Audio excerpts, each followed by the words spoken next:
Metre రీడర్లు అలాగే ఎస్టీఎంలో పనిచేసే కార్మికులందరికీ కూడా జీవో 11 ప్రకారం వేతనాలు ఇవ్వాలని కోరుతా ఉన్నాం. మేము ఈ ప్రభుత్వాన్ని గొంతెమ్మ కోరికలు కోరడం లేదు. ఈ విద్యుత్ సంస్థలో పనిచేస్తున్నటువంటి ప్రతి ఒక్క కార్మికుని చెడ్డ చుక్కలతోటి ఈ రాష్ట్రంలో 24/7 వెలుగులు ఇస్తున్నామని మేము మా యొక్క ప్రధాన డిమాండ్గా ఈ రాష్ట్రంలో పెడితే ఈ ఒక్క నాడు కూడా ఈ ప్రభుత్వం మమ్మల్ని చర్చలు పిలవడం లేదు. మేము 15 రోజుల కింద యజమాన్యానికి సమ్మె పోతున్నామని మనం నోటీస్ ఇవ్వడం జరిగింది. 15 రోజులు మనం చర్చల టైం ఉంటుంది. ఆ చర్చలలో అప్పుడు మనల్ని పిలవలేదు. మేము 8వ తారీఖు నుంచి యజమాన్యము మొండి వైఖరి వహిస్తే 8/4/2026 నుంచి ఈ రోజుకు 6వ రోజు విజయవంతంగా రాష్ట్ర వ్యాప్తంగా కూడా మేము సమ్మె నిర్వహిస్తా ఉన్నాం. నిరవధిక సమ్మెలో కూర్చుంటా ఉన్నాం. ఇప్పటికి కూడా ఈ యజమాన్యం కానీ ప్రభుత్వం కానీ మా వైపు చూడడం లేదు, మమ్మల్ని చర్చ పిలిచి మాట్లాడడం లేదు. మరి ఇంత మొండి వైఖరితో ఈ యజమాన్యం ఈ ప్రభుత్వం ఎందుకుందో మాకు అర్థం కావడం లేదు.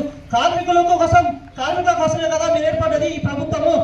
మీరు మాకు ప్రతిపక్షంలో మాకు మాట ఇచ్చారు. మరి అప్పుడు కేసీఆర్ గారు మా కడుపు నిండా అన్నం పెట్టారు, కానీ మాకు సర్వీస్ రూల్స్ రాలేదు. మరి ఆ సర్వీస్ రూల్స్ రానందుకు మాకు సర్వీస్ రూల్స్ ఇస్తామని మీరు చెప్పడం వల్ల మరి అందరూ కూడా మిమ్మల్ని అడగడం జరుగుతుంది. కాబట్టి మా యొక్క చాలా చిన్న డిమాండ్స్, ఈ డిమాండ్స్ నెరవేరే వరకు మేము వెనుకడిగేయమని మాకు ఇలాగే మనిషన్న గారి మద్దతు ఉండాలని కోరుకుంటూ ధన్యవాదాలు తెలియజేస్తాము. రాష్ట్ర వ్యాప్తంగా మొత్తం అంటే ఆర్టిజన్లు 19,500 మంది సార్. టీసీ కార్మికులు మొత్తం 6,000 మంది, 27,000 మంది సమ్మెలో ఉన్నారు.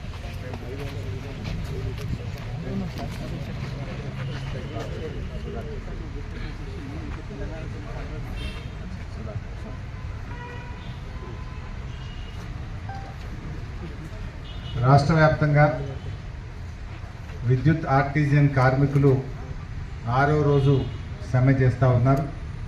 మన సిద్దిపేట యూనిట్కు జేఏసీ చైర్మన్గా ఉన్న సుధాకర్ గారు, బాల సాయిరాం గారు, రవీందర్ రెడ్డి గారు, పట్టణాధ్యక్షుడు సంపత్ రెడ్డి గారు, మన మాజీ ఎంపీపీ శ్రీకాంత్ రెడ్డి గారు, ఎల్లారెడ్డి గారు, సోమరెడ్డి గారు, వేణు గారు, యాదగిరి గారు, ఇంకా ఈ కార్యక్రమంలో పాల్గొంటున్నటువంటి ఆర్టిజన్ కార్మిక సోదర సోదరీమణులకు, మీడియా మిత్రులకు అందరికీ పేరు పేరున నమస్కారం.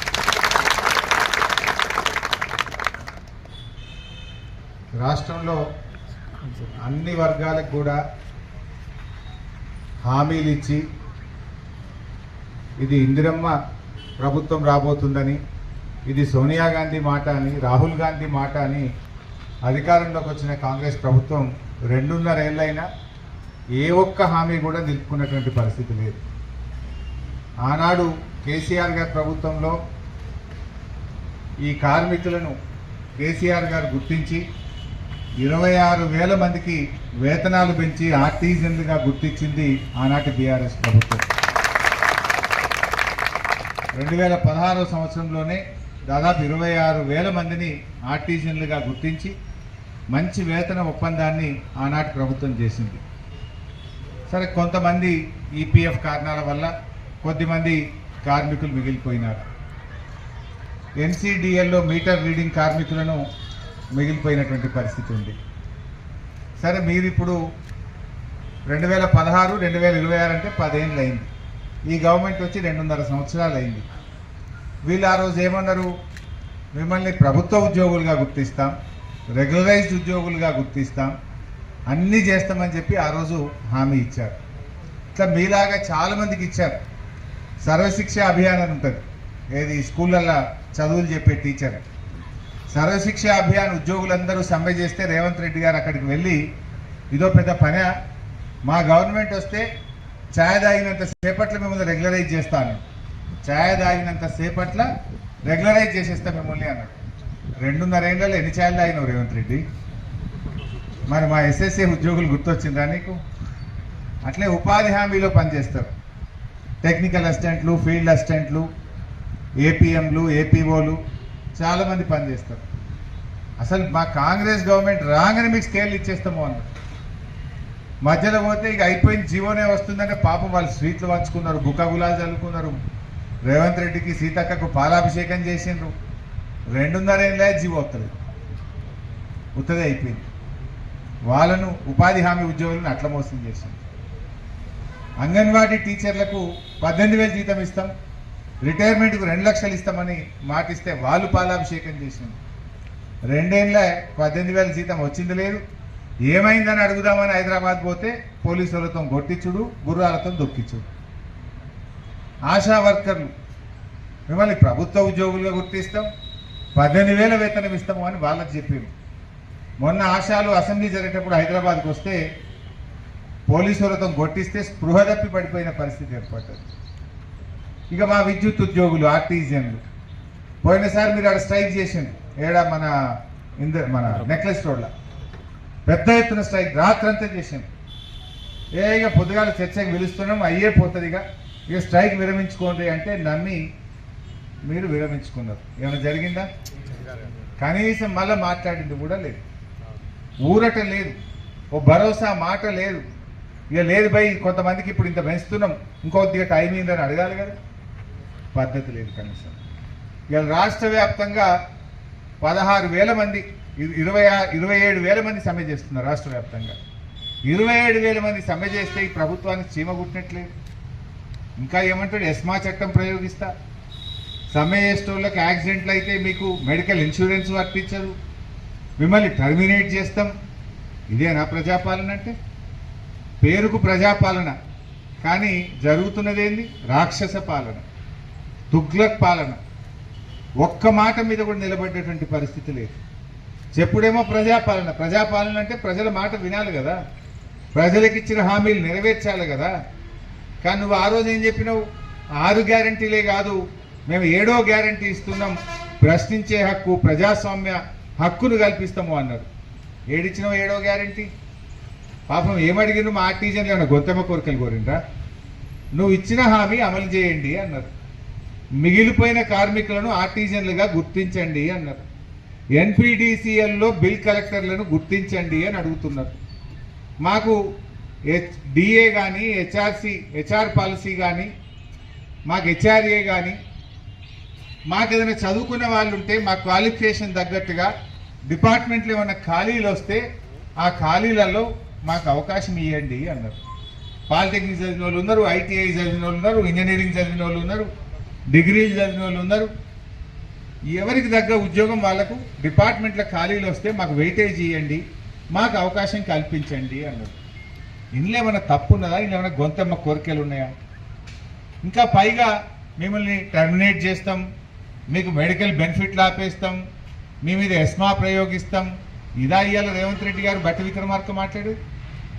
బట్టి విక్రమార్క గారు మీరు ఉప ముఖ్యమంత్రిగా ఉన్నారు. మీరు ఆనాడు ఏదో పాదయాత్ర చేసినప్పుడు పెద్ద పెద్ద హామీలు ఇచ్చారు. ఇప్పుడు కనీసం ప్రజాభవన్కు వీళ్ళని పిలిచి మాట్లాడే మీకు టైం కూడా దొరుకుతలేదా? ఆనాడు కేసీఆర్ గారు అంగన్వాడీలను ప్రజాభవన్కు పిలిచి అన్నం పెట్టి వాళ్ళతో మాట్లాడి వేతనాలు పెంచండి. ఆశా వర్కర్లను ప్రజాభవన్కు పిలిచి అన్నం పెట్టి మాట్లాడి వాళ్ళ వేతనాలు పెంచింది.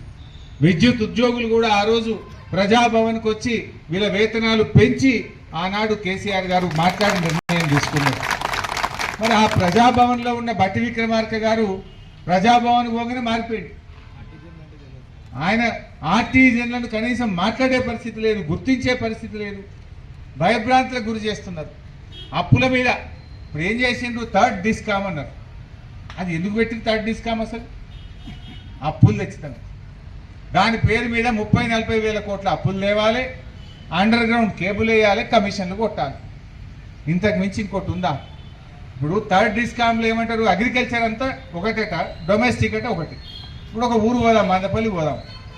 మందపల్లిలో ఒకటే ట్రాన్స్ఫార్మర్ మీద కొన్ని బావులుండే, కొన్ని ఇండ్లుండే. మరి దాన్ని ఎవరు చూడాలి?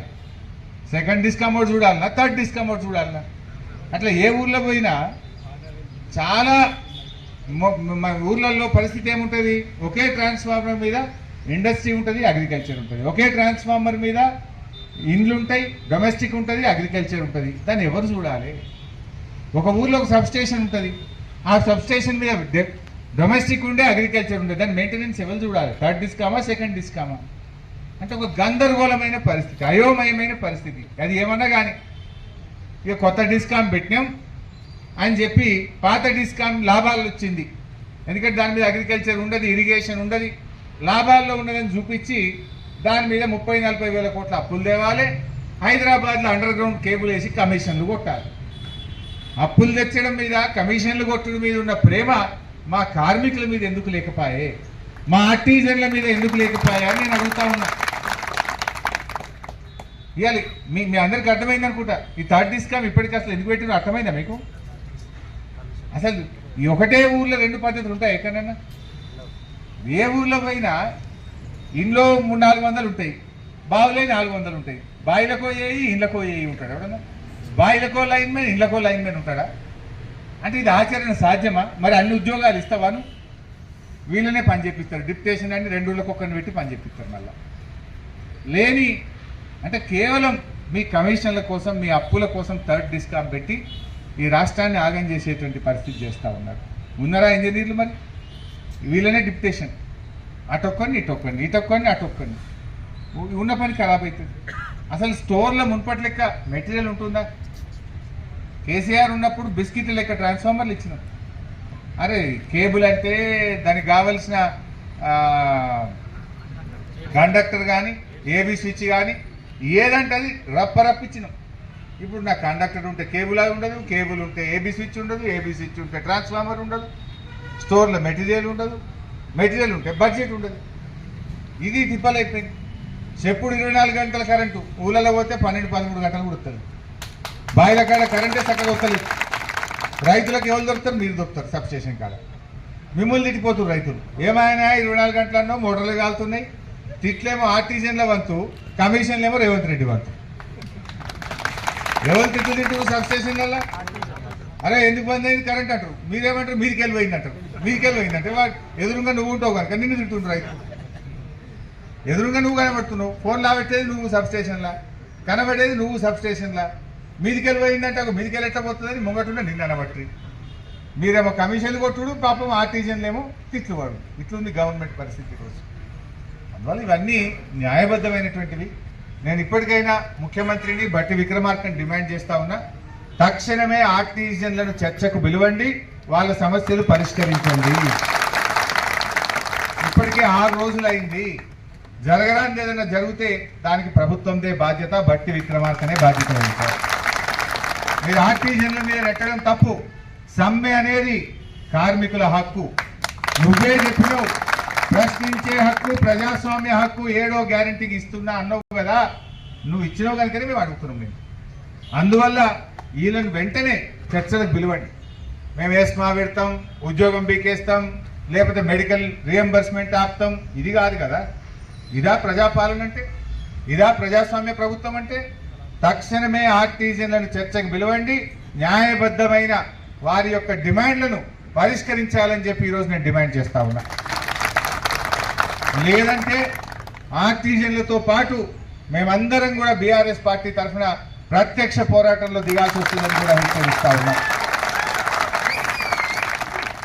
ఆనాడు కేసీఆర్ గారు వీళ్ళని రెగ్యులరైజ్ చేస్తే హైకోర్టు స్టే ఇచ్చింది. మీరు మీ అసంటోడు రేవంత్ రెడ్డి అసంటోడు పోయి కోర్టులో స్టే తెచ్చిండు ఆ రోజు. వీళ్ళ ఇట్లాంటి వాళ్ళు ఈ చెడుగులే పోయి తెచ్చింది ఆ రోజు. లేదా అయ్యప్పో కోర్టు స్టే వస్తే కేసీఆర్ గారు స్టే వస్తే వచ్చింది బిడ్డ నేను జీతం పెంచుతాను, జీతం పెంచి మాట నిలబెట్టుకున్నాడు అన్నాడు కేసీఆర్. కోర్టు ఆపిందని చేతులు ఎత్తేలే కేసీఆర్. కోర్టు ఆపింది, జీతం పెంచి పడేస్తా నువ్వేమని ఆపటోని అన్నాడు. జీతం ఇచ్చిండా లేదా? వీళ్ళు ఏమన్నారు? రెగ్యులరైజ్ పుల్లబెట్టింది వీళ్ళే, మళ్ళీ రెగ్యులరైజ్ చేయమన్నది వీళ్ళు. ఇప్పుడు ఎందుకు ఎత్తలేవు? మనం 2.5 ఏళ్ళు అయింది కదా, ఎందుకు చేయవు? ఎందుకు జీతాలు పెంచవు? ఎందుకు డిఏలు ఇయ్యవు? ఎందుకు పే స్కేల్ ఇయ్యవు అని నేను అడుగుతావు. నువ్వు చెప్పిందే అడుగుతున్నాం, కొత్తగా అడుగుతలేవు. నువ్వు ఇచ్చిన మాట నిలబెట్టుకో. తక్షణమే ఆర్టిజన్లను చర్చకు పిలవాలని చెప్పి నేను డిమాండ్ చేస్తూ, లేదంటే ఉద్యమం ఇంకా ఉధృతమవుతుంది. జరిగే పరిణామాలకు రేవంత్ రెడ్డి, బట్టి విక్రమార్క గారి బాధ్యత వహించాల్సి ఉంటుందని హెచ్చరిస్తూ జై తెలంగాణ. ఆర్టిజన్ల ఐక్యత, ఆర్టిజన్ల ఐక్యత, జై తెలంగాణ.